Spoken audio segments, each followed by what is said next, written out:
오늘은 가는 선교사, 보내는 선교사라는 제목으로 또 주의 말씀을 살펴보기를 원합니다. 온누리교회 두란노에서 나온 왕의 초대라는 책이 있는데 김사무엘 선교사님의 일대기를 그린 책이고 그의 사모님이신 김영숙 사모님께서 선교사님께서 쓰신 책이죠. 그 왕의 초대라는 그 책에 보면 온누리교회 선교에 큰 획을 긋고 또 하목사님을 도와서 온누리교회 선교 영성을 구축하신 분이 이제 고 김사무엘 선교사님이시죠. 이분은 가는 곳마다 교회를 세웠고 35살 때 아메리칸 드림의 꿈을 이루고 미국에 가서 크게 사업에 성공해서 너무나 행복한 삶을 살고 있는데 어느 날 내면에 찾아온 영적인 그 공허감에 하나님의 복음의 말씀을 듣고 회심을 경험하게 됩니다. 그리고 늦은 나이에 40에 신학을 공부하고 주의 부르심을 받아서 소천하실 때까지 자신의 삶을 초계처럼 또 불꽃처럼 태우다 가신, 그래서 하목사님이 그분의 생애를 통해 이렇게 코멘트를 한 적이 있습니다. 저분을 보면 선교를 목숨을 걸고 하는 것이구나 라는 것을 그분을 통해 배웠다라고 하영주 목사님께서 그의 장례식에 설교를 하는 것을 제가 들은 적이 있습니다. 왜냐하면 그분은 미국에서 부르심을 받고 하나님의 음성을 듣고 일본으로 돌아가서 일본말을 유창하게 하시는데 일본말로 설교를 하시면서 그 영적인 불모지에 교회를 수십 개나 세우는 초인적인 능력을 보였죠.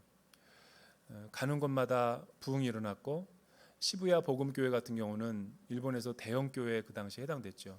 근데 하목사님과 만나는 가운데 하나님이 나에게 북한과 중국에서 교회를 개척하라고 하십니다. 그래서 온누리교회로 오게 되면서 서로 네트워크를 가지면서 온누리교회 선교 영성을 구축하고 많은 훈련 시킨 제자들을 낳게 되는 그런 역사가 일어났죠.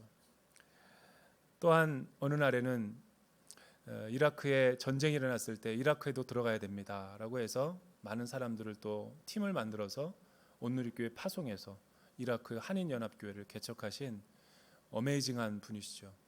그분은 김영숙 사모님에 의하면 늘 이런 말을 입버릇처럼 했다 그래요. 우리 인생의 최고의 취직이자 출세는 하나님의 나라와 군대에 고용되는 것이 최고의 인생의 축복이다. 하나님의 군대에 고용되는 것이 최고의 승진이고 우리 인생의 축복이다. 출세할 만큼 하신 분인데도 그분이 참된 출세와 승진이 무엇인지를 이렇게 표현한 것이죠. 그 책의 내용을 보면 그분의 선교는 결국 교회를 세운 것밖에 없어요. 실제로 이번에 대전 온누리교회에서 작년 여름에 선우리 우리 이치카와 복음 기독교회를 저희 선우리에서 섬겼는데 그 이도현 오은주 선교사님이랑 밥을 먹다가 우연히 얘기하는데 그때도 김사무엘 선교사님 얘기가 나오더라고요.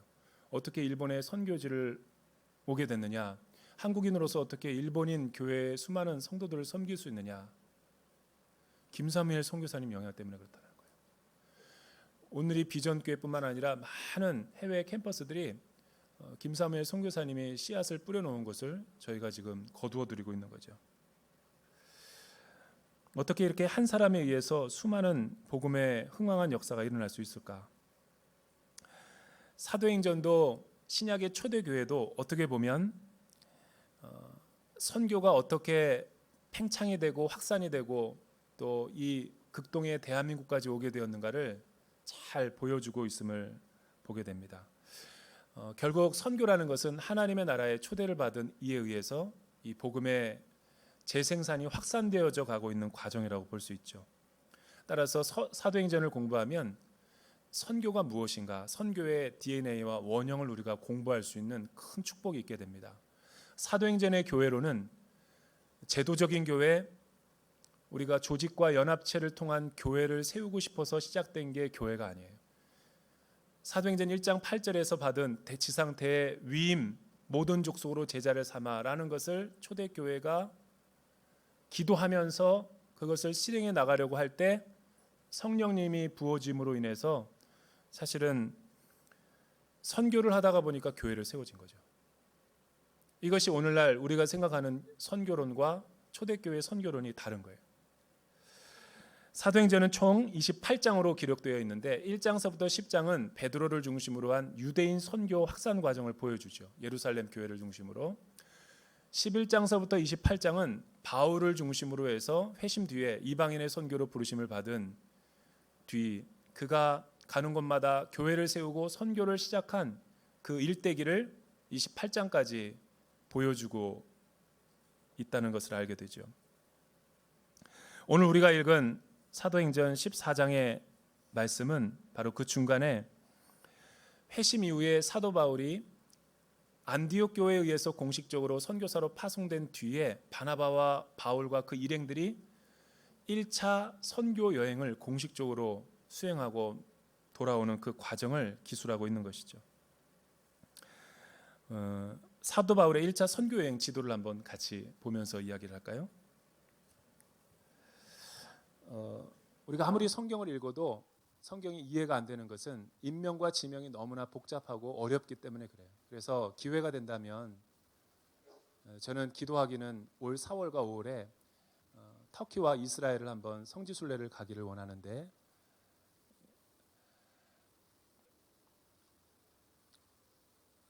여기가 예루살렘이죠. 예루살렘에서 박해가 일어나서 성도들이 흩어져서 복음을 전하다가 민들레 홀씨처럼 안착한 곳이 안디옥이죠. 예루살렘에서 신앙생활을 잘 하다가 갈 곳이 없어 흩어져 가지고 안디옥에 오게 됐는데 그들은 할 것이 없었어요. 모여서 기도하고 예배하고 찬양하고 전도했는데 이 교회가 커져서 결국은 안디옥 교회가 된 거죠. 이 안디옥 교회는 유대인과 이방인이 서로 섞여서 한 몸을 이룬 한 번도 경험해 보지 않은 교회죠.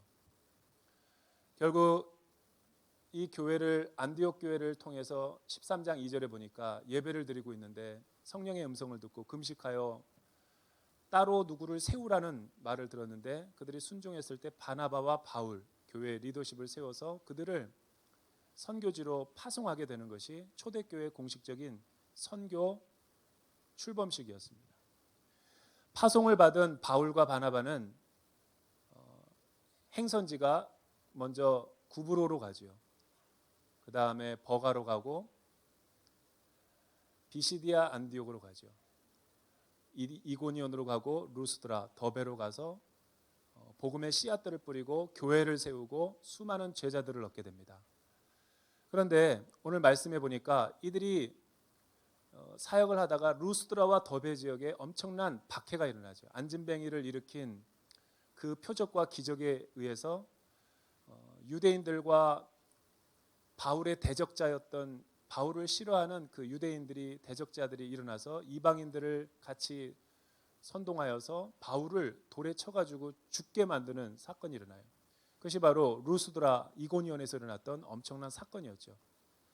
오늘 말씀이 바로 여기서부터 시작되는 거예요. 루스드라와 더베에서 그가 죽은 줄 알고 대적자들에 의해서 바울은 쓰러졌고 다 가버렸는데 그 다음날 그가 일어나게 되죠. 살아서 이제 돌아오게 됐는데 예루살렘이 아니라 자기를 파송한 안디옥 교회를 와야 됐는데 더베에서 루스드라에서 바로 올 수 있고 쇼컷도 있고 지름길도 있었지만 이렇게 온 것이 아니라 오늘 말씀해 보니까 더베에서 루스드라, 이고니온, 비시디아 안디옥, 심지어 버가 다시 아탈리아로 가서 자기들이 복음을 전하고 제자를 얻었던 그 많은 사람들을 위로하고 격려하고 다시 한번 말씀으로 양육하고 구브로로 도착한 것이 아니라 아탈리아에서 바로 안디옥으로 오게 된다라는 것을 오늘 말씀이 증언하고 있는 거죠. 이러한 기초 지식을 중심으로 해서 오늘 말씀을 살펴본다면 궁금한 것은 이렇게 온갖 고난과 역경과 죽음의 문턱에서 그들은 선교를 포기하기는커녕 오히려 더 빨리 위기를 모면하기는커녕 자기들이 죽음에 직면했던 고난을 겪었던 그 장소로 다시 돌아가 가지고 다시 안디옥으로 돌아오게 된다라는 거죠. 여기서 우리가 궁금증이 생기는 거예요. 초대교회는 온갖 역경과 고난과 시련 속에서도 어떻게 안디옥 교회와 바울과 바나바 일행들은 효과적인 선교를 성취할 수 있었을까? 여기에는 큰 영적인 비밀이 있다는 것을 알게 되죠. 첫 번째로는 21절 우리가 같이 한번 읽어볼까요? 14장 21절 시작. 그들은 그 도시에서 복음을 전한 뒤 많은 제자들을 얻게 됐습니다. 그리고 나서 루스드라와 이고니온과 안디옥으로 되돌아가. 바울 선교의 특징을 보면 도시를 중심으로 한 선교 전략을 짰다라는 거예요. 어반과 시티라고 하는 이 독특한 전략을 가지고 접근했다라는 거예요. 그냥 무턱대고 선교 훈련 받았으니까 나간 게 아니라 도시란 무엇을 의미합니까? 고대 세계나 오늘 우리에게 있어서 도시라는 것은 인구 밀집 지역으로서 사람들이 많이 모여 살지만 정치, 경제, 문화, 교육의 모든 중심의 교류가 이루어지는 것이 도심을 의미하는 거예요. 이 도시를 우리가 살펴보면 이 도시라는 것은 왜 사도 바울이 특징적으로 여기를 선택해서 선교를 이루었을까를 살펴보면 이 당시는 로마 제국이 전 세계를 정복하고 도로와 언어를 통일시키고 문화를 보편적으로 다 획일화시켰기 때문에 서로 커뮤니케이션이 소통이 가능했던 것이죠. 예를 들면 사도 바울과 일행들이 일일이 다 시골 농어촌들을 돌아다니면서 전도를 했더라면 그의 복음 선교는 추수가 되지 못했을 수도 있어요. 그러나 이 문명의 도시에 잘 닦여진 이 문화를 이용해서 도시에 먼저 거점 지역으로 베이스 캠프로 삼아가지고 도시에서 농촌, 이 시골로 뻗어나가기 시작했다는 거죠. 한 나라를 거점으로 해서 다른 이방 나라로 뻗어나가기 시작했다는 걸 주목해 볼 필요가 있는 거죠. 이거는 예수님의 선교 방법이기도 했죠. 예수님은 마태복음 10장 5절과 6절에 보면 우리 주님은 제자들에게 그룹을 진 다음에 전도하러 파송을 하면서 이런 말씀을 선포하세요. 이방인의 길로도 가지 말고 사마리아인의 고을로도 가지 말고 이스라엘의 집에 잃어버린 어린 양에게로 가라. 이 말이 무슨 말일까? 왜 예수님은 배타적이고 국수주의적이고 민족주의적인 선교를 할까라고 생각할 수 있지만 사실은 예수님께서 하신 말씀이 바울의 선교 방식과 일맥상통한 것을 보여주는 것이죠. 이거는 우선순위에 있어서 유대인들을 먼저 가고 그들을 통해서 다시 한번 먼저 예수님을 믿은 그들을 통해서 복음의 재생산과 확산과 팽창을 할 것을 전략적으로 보여주고 있는 점이죠. 실제로 공관복음서에 보면 우리 주님은 수르보니게 여인의 이방 여인에게도 갔고 사마리아 사람들을 기피하는 유대인들을 예수님은 부정하면서 갈릴리에서 유대로 올 때 바로 사마리아를 통과해서 요한복음 4장에 그 여인과 복음의 관계성을 맺은 걸 볼 수 있죠. 예수님은 이방인의 구주이시기도 하셨죠. 따라서 이 말씀은 우선순위의 문제인 거지 먼저 저와 여러분들을 예수 믿게 하시고 전략적인 회심을 경험하게 한 다음에 나로 하여금 복음에 확산되기 원하시는 거예요. 왜 예수님이 사회적 신분이 높은 카이스트 교수님인 여러분들을 예수 먼저 믿게 했습니까? 또 왜 여러분들에게 박사학위를 따게 하셔서 사회적인 성공을 거두게 하셨습니까? 왜 남들은 성공하기도 힘든데 여러분들은 성공해서 돈을 많이 번 부자가 되어서 신앙생활을 하고 있습니까? 그것은 여러분들을 통해서 복음의 확산을 하기 위한 하나님의 전략인 거예요. 이등병보다 스타가 예수님 믿고 구원받으면 훨씬 더 복음이 수월하게 전도될 수 있죠.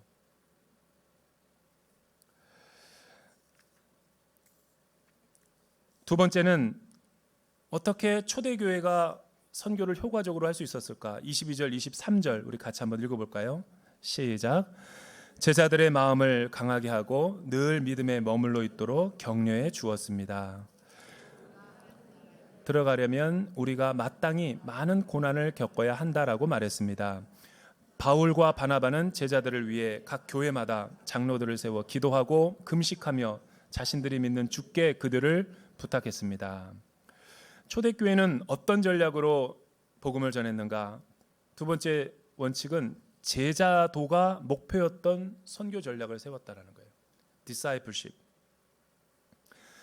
바울과 안디옥 교회는 단순히 그리스도인들을 양산하기 위해서, 교회를 부흥시키기 위한 하나의 수단으로서 선교를 하지 않았다라는 거예요. 본문에 보면은 계속해서 반복되는 단어가 뭐냐면 제자라는 거예요. 제자를 얻고 제자를 세워 제자들과 함께. 제자란 무엇입니까? 제자라는 것은 그리스도의 죽으심과 또 부활하심을 증언하는 사도들이 바로 제자라는 것이죠.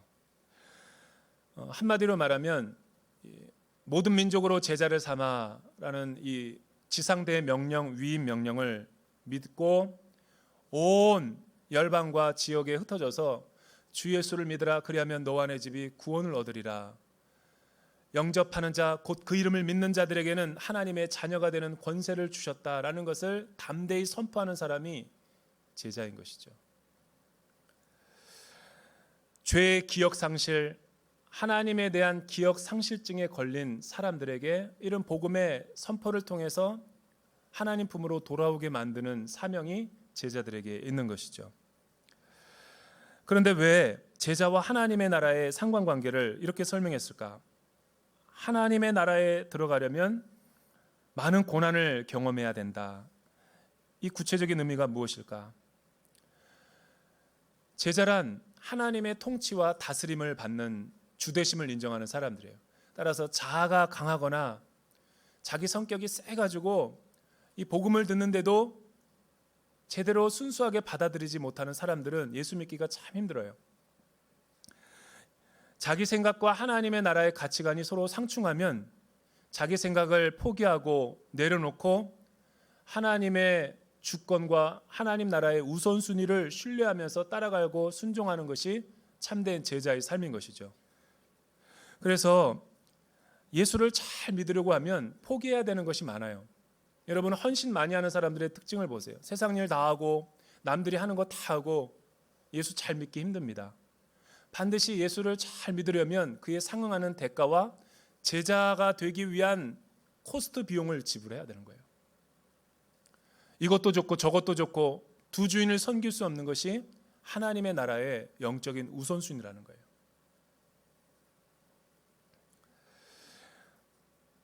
초대교회는 조직도 없고 제도도 없고 물질도 없었는데 하나님의 나라로 세상을 혁명을 일으켰죠. 영혼의 혁명.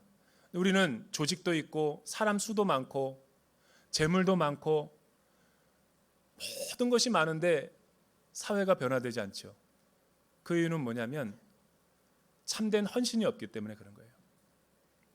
세 번째는 어떻게 초대교회의 선교가 효과적인 결과를 맺었는가? 그들은 돌봄과 지속적인 양육을 통해서 선교 전략을 성취했기 때문에 그렇죠. 돌봄과 양육이 이벤트식으로 일회적으로 시작되는 것이 아니라 unstoppable care 시스템을 구축했다라는 거예요. 24절과 25절 제가 한번 읽어드릴게요. 그런 뒤에 그들은 비시디아를 통과해 밤빌리아에 들어갔다가 버가에서 말씀을 전하고 아달리아로 내려갔습니다. 그리고 그들은 아달리아에서 배를 타고 안디옥으로 돌아갔습니다. 이 안디옥은 그들이 선교 활동을 위해 자신들을 하나님의 은혜에 헌신했던 곳인데 이제 그 일을 성취한 것입니다. 초대교회는 오늘날 현대교회와 선교 전략과 방법이 달랐어요. 초대교회는 그들의 마음 가운데 파송한 교회와 파송받은 사람들 모두가 선교에 대한 관심과 지속적인 양육과 열정과 사랑이 있었다라는 거예요. 우리처럼 파송해버리고 잊어버리는 것이 아니라, 우리처럼 선교헌금을 보내버리고 잊어버리는 것이 아니라, 그들은 늘 믿음 안에서 연합하고 성령 안에 무시로 교통하면서 그들은 늘 선교의 소식을 주고받는 상호 체계를 구축했다라는 것이죠. 하물며 그들은 자기가 죽을 뻔했던 위기를 경험한 바로 그곳으로 다시 돌아가가지고 자기의 육신을 고민하는 것이 아니라 자기가 복음을 씨앗을 뿌리고 양육했던 그 제자들이 어떠한가를 형편을 보기 위해서 다시 돌아가는 이 열정. 선교지에서 자식을 잃어버리고 가족을 잃어버리고 선교제다가 무덤을 장사를 지낸 어떤 선교사님이 오직 주의 사랑에 매여 주의 부르심과 소명 따라서 다시 갑니다라고 역파송을 당한 그 선교사님의 소명 노래도 있죠. 가기 싫은 곳, 가서는 안 될 곳, 잊어버리고 싶은 그곳이 아니라 그 영혼들이 눈에 선하고 자기의 그 양육하던 그 수많은 피선교제의 어린 영혼들이 자꾸만 자기의 영혼을 부르니까 그곳에 헌신하서 다시 가는 거죠.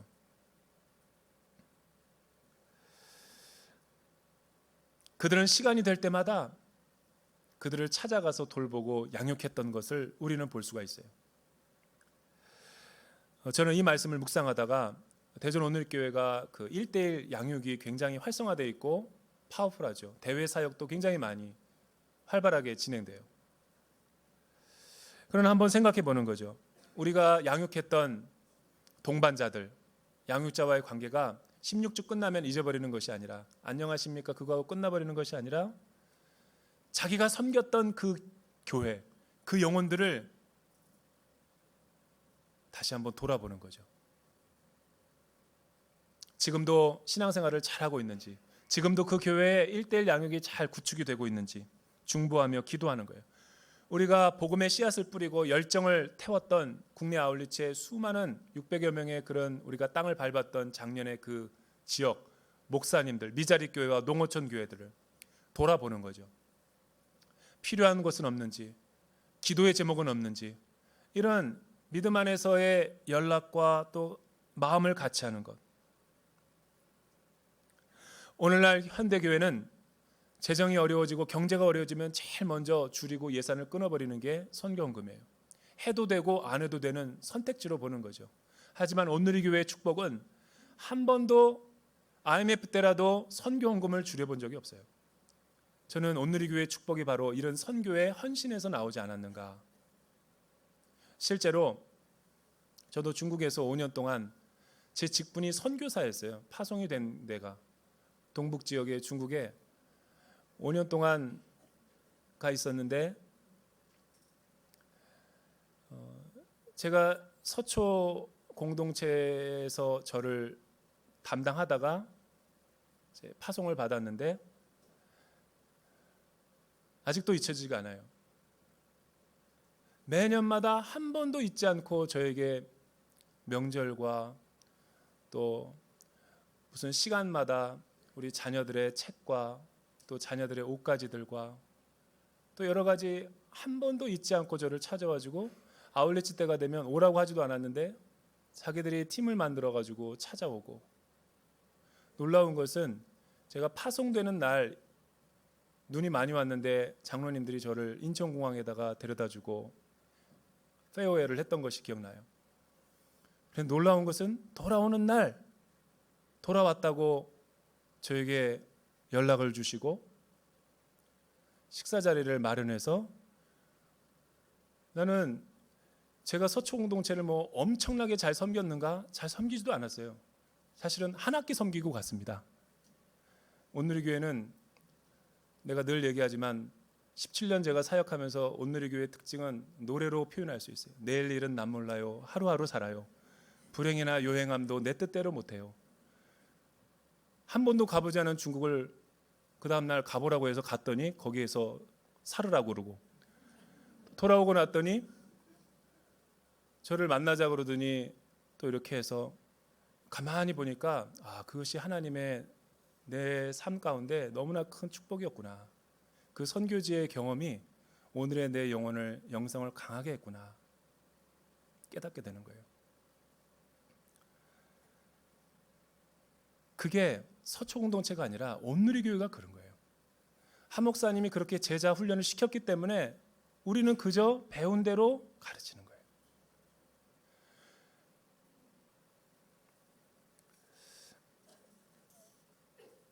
저는 전쟁의 잿더미에서 아무것도 없는 이 나라가 선교사님들의 도움으로 병원도 세우고 학교도 짓고 또 수많은 교회를 세워서 이렇게 놀랍게 성장했어요. 우리나라에 온 2,000명의 선교사님들은 2,000명의 선교사님들, 그 사랑과 축복으로 우리는 한국 교회가 지금 2만 명 넘게 파송을 했어요. 근데 벌써 3, 40년 선교한 지가 돼서 한 세대가 지나가지고 40세에 나간 선교사님들이 은퇴기에 접어드는 거죠. 2만 명이 이제 들어와야 될 때가 있어요. 들어와야 될 때가 됐는데 낯설고 어렵고 문화 차이도 심하고 너무나 변해버린 모국 땅에 오면 차도 없고 돈도 없고 쉘터도 없고 오라고 하는 사람도 없어서 외로워진다라는 거예요. 그래서 홍정길 목사님이 자기가 은퇴하고 이 소식을 듣고 한국교회와 함께 힘을 모아서 생명의 빛 예수마을을 가평에다 지어서 선교사님들의 숙소를 100개나 짓고 있어요.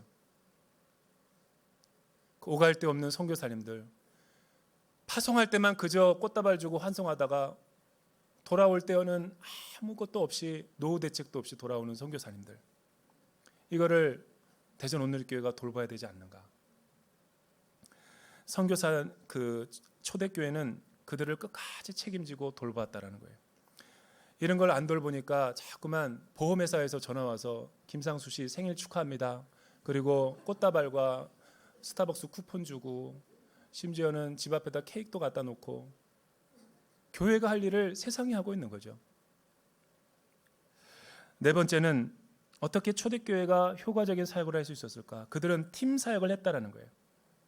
26절에 보니까 바울과 바나바 그리고 안디옥 교회가 파송한 교회와 파송받은 사람들이 한 몸을 이루어서 그들은 절대로 선교지에 혼자 가지 않았어요. 왜냐하면 혼자 가면 쉽게 지치기 때문이죠. 혼자 가면 빨리 가지만 함께 가면 멀리 갈 수 있는 거죠. 초대교회는 공동체 영성으로 하나님의 나라의 사역을 잘 감당했던 것을 볼 수가 있어요. 죄에 오염된 인간들은 나중심적으로 내가 독자적으로 하고 싶어 하지만 하나님이 원하는 것은 그러한 성품이 아니에요. 우리 삼위일체 하나님의 성품을 크리스토퍼 라이시라고 하는 세계적인 신학의 거장이 하나님의 선교라는 책에서 이렇게 정리를 했어요. 도표를 한번 보여주시면, 성육신하신 예수 그리스도는 보냄받은 자, 더 센트로서 역사상 최초의 선교사였다라고 이야기를 하죠. 성부 하나님은 보낸 자로서, 더 센더로서 아들을 파송하시고 자신의 뜻을 아들에게 계시하시고 그 아들을 보는 것이 하나님의 뜻을 보는 것이도록 파송하신 분이시죠. 성령 하나님은 보내신 아버지의 영으로서 보냄받아 선교하는 모든 이들과 공동체와 영원히 함께하는 더 미셔너리 스피릿이라는 거예요. 선교의 영. 교회가 이런 곳이 되어야 되는 것이죠. 다섯 번째는 27절과 28절, 우리 너무 중요한데 우리 같이 한번 읽어볼까요? 27절과 28절 시작. 바울과 바나바는 안디옥 교회에 도착해서 신자들을 모으고 하나님께서 그들과 함께 행하신 모든 일과 하나님께서 어떻게 이방 사람들에게 믿음의 문을 여셨는지 보고했습니다. 그러고 나서 그들은 제자들과 함께 오랫동안 그곳에 머물러 있었습니다. 초대교회가 안디옥 교회가 효과적으로 선교를 할 수 있었던 이유는 그들 마인드는 가는 선교사가 있었고 보내는 선교사가 있었다라는 의식이 저변에 깔려 있었던 거예요. 파송하고 끝나버린 게 아니에요. 고잉 그룹과 샌딩 그룹이 있고 고잉 미셔너리가 있고 샌딩 미셔너리가 있었다라는 교회 지체의식이 있었던 거죠. 가든지 보내든지의 선교 전략을 구축했다라는 거예요. 여러분, 이 당시 파송된 바울 일행이 걸었던 이 길을, 여정들을 쭉 직선으로 펴보니까 2000km가 넘어요.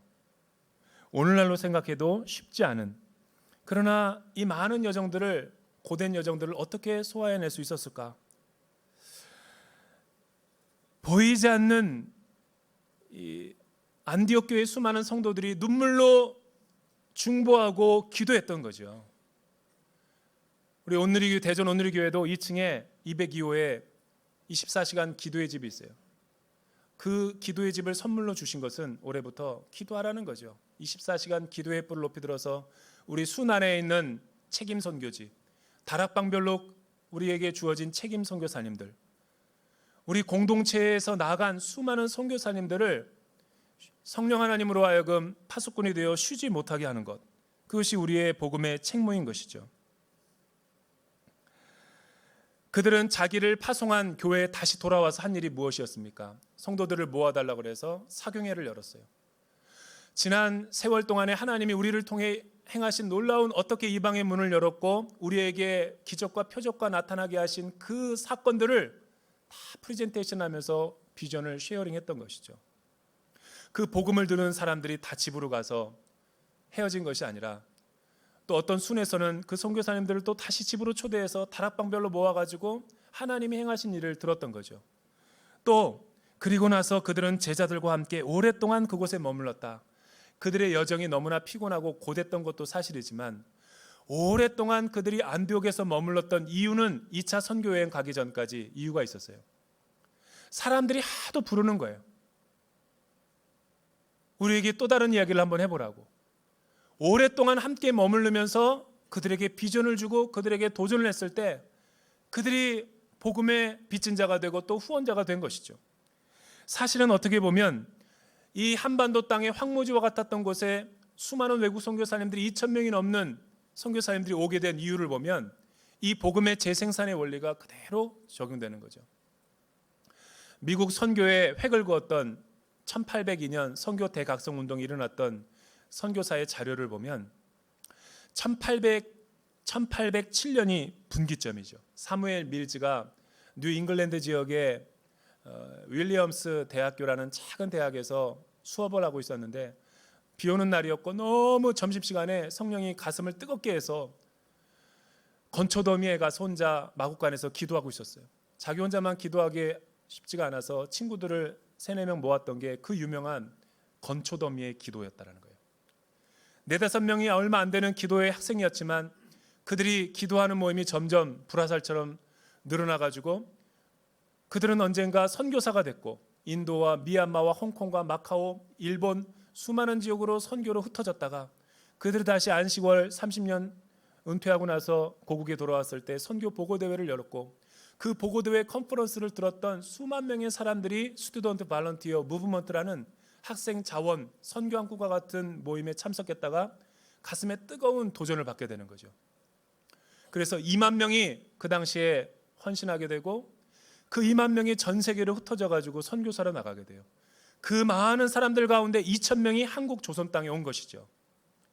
똑똑한 사람이 온 것이 아니었어요. 돈 많은 사람들이 온 것이 아니었죠. 서서평 선교사님처럼 뉴욕 신학교에 다닐 때 어떤 선교사님이 돌아와서 중국에서 있었던 일을 얘기해 주는데 조선이라고 하는 변방에 아무도 가지 않아서 버려진 땅이 있다. 누가 그곳을 위하여 갈고 서서평 선교사님이 그때 성령의 음성으로 듣고 그녀는 무작정 한국으로 오게 되는 거죠.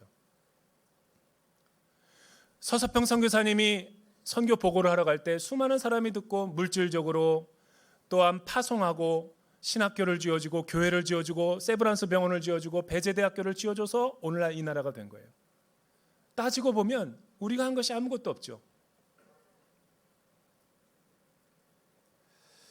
따지고 보면 아무것도 우리가 한 것이 하나도 없어요. 하나님은 이거를 주목하시죠. 열왕기상 사무엘상 30장 24절에 보면 다윗이 이런 하나님의 나라의 원리를 선포하고 있어요. 전장에 내려갔던 자의 분깃이나 소유물 곁에 머물렀던 자의 분깃이나 동일할지니 같이 분배할 것이니라 하고, 보내는 교회나 파송받은 사람들이나 하나님의 나라의 관점에서 보면 전쟁터에 나가서 싸운 사람이나 그들의 물자를 후방에서 지원해주고 먹을 것을 제공해준 사람이나 똑같은 분깃을 받게 될 거라는 거예요. 사랑하는 여러분, 대전 온누리교회는 선교헌금, CGNTV 헌금, 헌신도 1위예요. 부동의 1위. 그러나 여기서 멈추면 안 돼요. 여러분들이 기회가 되고 여건이 주어지면 단기 선교도 가보시고 중장기 선교로 가보시고 전문인 선교사 훈련도 받으셔서 여러분들이 가는 선교사가 돼야 되죠. 올 여름에는 한 번도 아울리치를 가보지 않은 사람들이 다 갈 수 있게 되기를 주님의 이름으로 축원합니다. 아멘. 40명 했어요. 특히 이쪽에 있는 사람들이 좀 많이 했고 여기 2층에 있는 사람이 좀 적었어요. 작년에 600여 명이 많이 수많은 땅들을 밟았죠. 안디옥 교회는 세계를 품은 교회였던 거예요. 그를 통해서 세계 역사를 변화시켰죠. 기도하겠습니다. 사랑하는 주님, 대전 온누리교회가 안디옥 교회처럼 세계를 품은 그리스도인 교회가 되게 하여 주시옵소서. 초대교회의 정신을 잃어버리지 않고 사는 우리가 되게 하여 주시옵소서. 예수님의 이름으로 기도드립니다.